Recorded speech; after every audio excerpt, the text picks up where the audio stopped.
सलग दुसऱ्या दिवशी अमेरिका इस्रायलचा इराणच्या 30हून अधिक सैन्य ठिकाणांवर हल्ला। राजधानी तेहरानचा विविध शहरात क्षेपणास्त्र हल्ला। 200हून अधिक ठार, 800हून अधिक जखमी।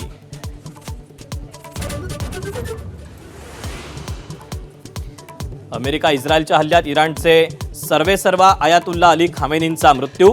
खामेनीनंतर वरिष्ठ धर्मगुरू अली रेझा अराफींची हंगामी स्वरूपात अंतरिम सर्वोच्च नेते म्हणून निवड।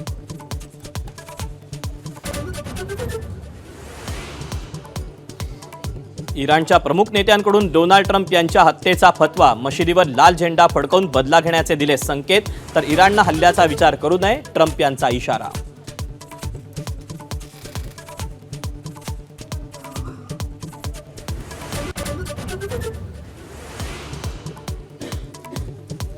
अमेरिका आणि इराणच्या नौदलावर हल्ला। कोणार्क बंदरावरील इराणच्या फ्रिगेट्स केल्या उद्ध्वस्त।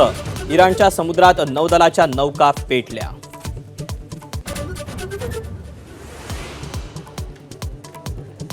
नागपूरच्या काटोलमधील एसबीएल कंपनीतल्या स्फोटात 17 जणांचा मृत्यू, 18 जण जखमी।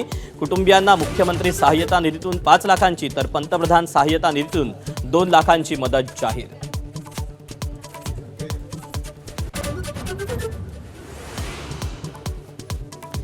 शिमग्यासाठी कोकणात जाणाऱ्यांचा प्रवास खडतर। रेल्वेगाड्या अनेक तास उशिरानं, तर मुंबई गोवा महामार्गावरील माणगाव आणि इंदापूर शहरात वाहतूक कोंडी।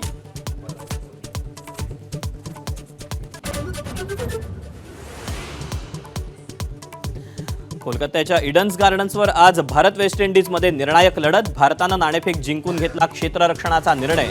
दोन्ही संघांसाठी करो या मरोची स्थिती। विजेत्या संघाला मिळणार T20 विश्वचषकाच्या सेमीफायनलचं तिकीट।